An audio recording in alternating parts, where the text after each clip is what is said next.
Bonjour tout le monde, on se retrouve aujourd'hui pour le déballage de ce tapis de jeu pour Guard of Atlantis 2. Donc, commande spéciale qui va permettre éventuellement de, possiblement, de jouer à, je vais dire 4 personnes. Normalement, c'est mieux de jouer à 4 de toute façon, parce que sinon vous bougez 5 personnages, qui est quand même beaucoup, ou 3 personnages, mais il me semble que c'est 5 personnages. Donc, vous séparez au moins la tâche, mais quand vous jouez par exemple, à 4, bon, ben c'est ça, vous avez 2 personnages et un qu'on se passe, je pose de temps en temps. Mais si vous voulez jouer vraiment comme 5 contre 5 et 5 contre 5, avec les boîtes d'expansion, c'est possible, en fait, avec la boîte Kickstarter qui contient 3 expansions qui donnent beaucoup de personnages supplémentaires, ça donne la possibilité de le faire. Par contre, ça vous prend un autre plateau. Et donc, il y avait la possibilité d'acheter ce playmat, et on va le regarder ensemble, en fait, pour ce qui est de la grosseur. Donc, qu'est-ce que ça donne? Parce que j'ai sorti le plateau de jeu de base qui est fourni dans la boîte, juste pour voir. Et donc, à peu près en largeur, ben, vous voyez que ça va dépasser un petit peu de chaque côté. Donc, le playmat est un petit peu plus gros que ça. Et est-ce que c'est la même map que la map de base? Bien, il y a juste une façon de le savoir, et c'est de la dérouler devant vous. Et en fait, la surprise, c'est que ce n'est pas la même map.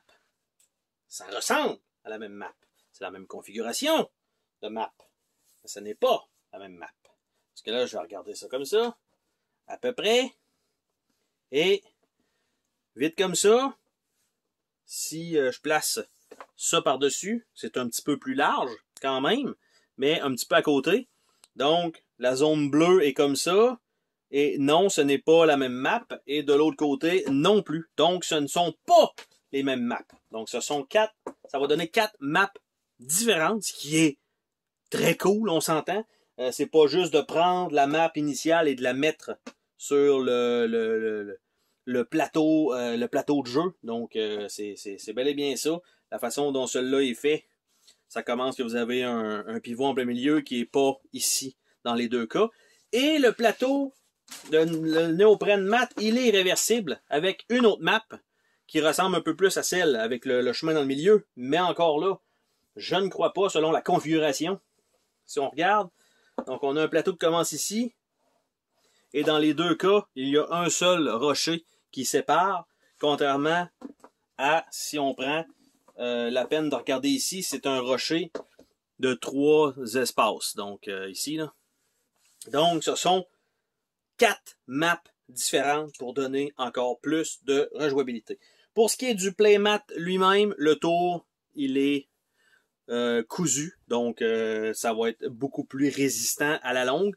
Le plateau me semble quand même de bonne facture.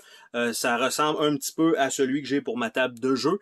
Un petit peu peut-être moins bonne qualité, mais somme toute, quand même très bonne facture. Donc pas rien, pas de truc spécial là, qui accroche un petit peu, non, et le tour étant cousu, c'est parfait comme ça. Donc, c'était le déballage du playmat de Guard of Atlantis 2. Bye bye!